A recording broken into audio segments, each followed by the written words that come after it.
दोस्तों, आज हम जानेंगे कि साक्षी भाव में टिके रहना क्यों कठिन है। भाग 1, मन के 3 जाल। कोई विचार उठ रहा है और आप सिर्फ देख रहे हैं। कोई भावना उभर रही है और आप उससे बंधे बिना साक्षी बने हुए हैं। वह क्षण जब कुछ भी करना नहीं होता, बस रहना होता है। उसी क्षण में आप सबसे अधिक जागृत होते हैं। लेकिन यह क्षण टिकते क्यों नहीं?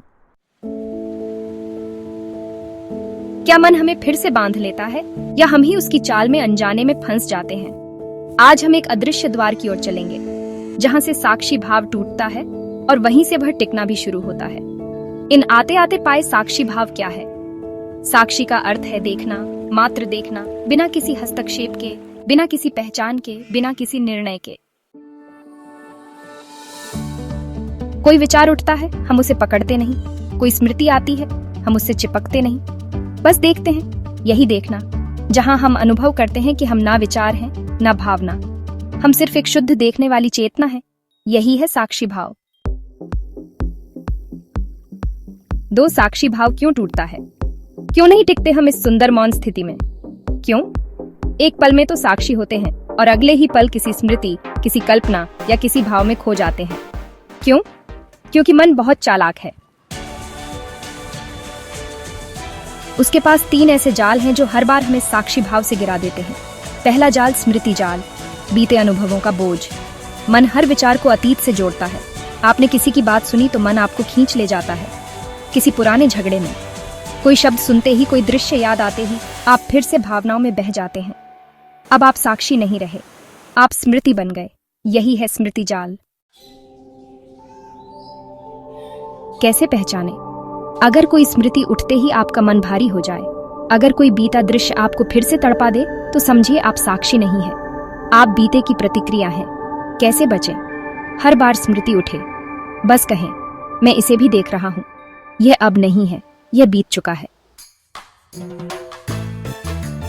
दूसरा जाल कल्पना जाल, भविष्य की चिंता। अभी कुछ हुआ नहीं, लेकिन मन दौड़ने लगा। अगर ऐसा हुआ तो, अगर वैसा हो गया तो। भविष्य की यह अनिश्चितता आपको बेचैन करती है। आप अब में नहीं रहते, आप कल्पना में खो जाते हैं। यही है कल्पना जाल।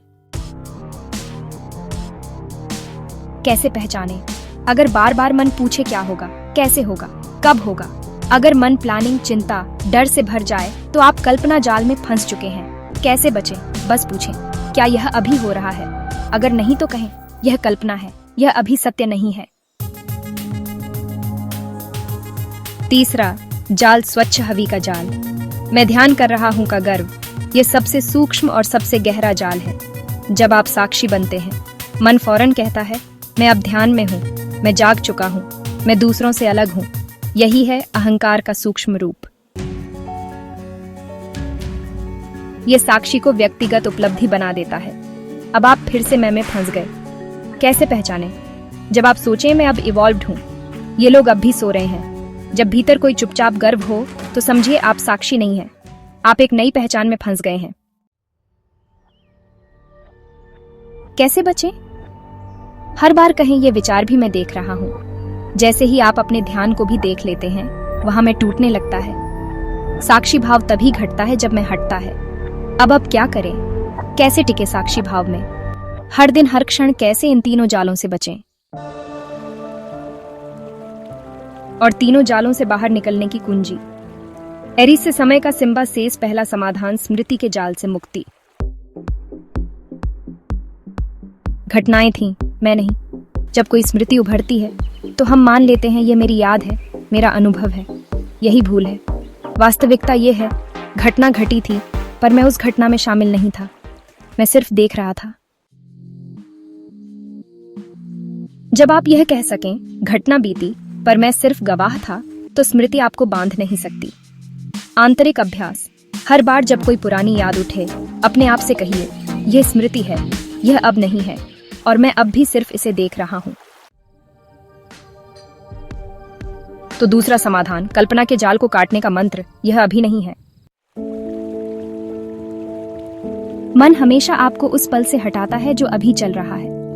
वह या तो कहता है, पहले ऐसा हुआ था, या आगे ऐसा हो सकता है। इससे बाहर आने का मंत्र है, यह अभी नहीं है। जब भी चिंता या डर उठे, बस रुक जाइए। धीरे से आंखें मूंदिए और मन में कहिए, यह अब भी नहीं है, यह केवल कल्पना है। फिर उसी क्षण अपने शरीर के भीतर लौट आइए। सांसों को महसूस कीजिए, शरीर के स्पर्श को जानिए। कल्पना का जाल वहीं टूट जाएगा। तीसरा समाधान, ध्यान से भी साक्षी होना, अह के जाल से मुक्त हो जाना। जब आप ध्यान में होते हैं और यह सोचते हैं, मैं अब बहुत जागरूक हो गया हूं, तो यह भी एक विचार है जो आपको साक्षी से गिराकर ध्यान करने वाले में बदल देता है। ध्यान कभी करने की क्रिया नहीं है, वह घटने की घटना है। तो क्या करें? हर बार जब यह विचार उठे, मैं अब ध्यान में हूं, तो उसे भी देख लीजिए। कहिए, यह भी एक विचार है, मैं इसे भी देख रहा हूं।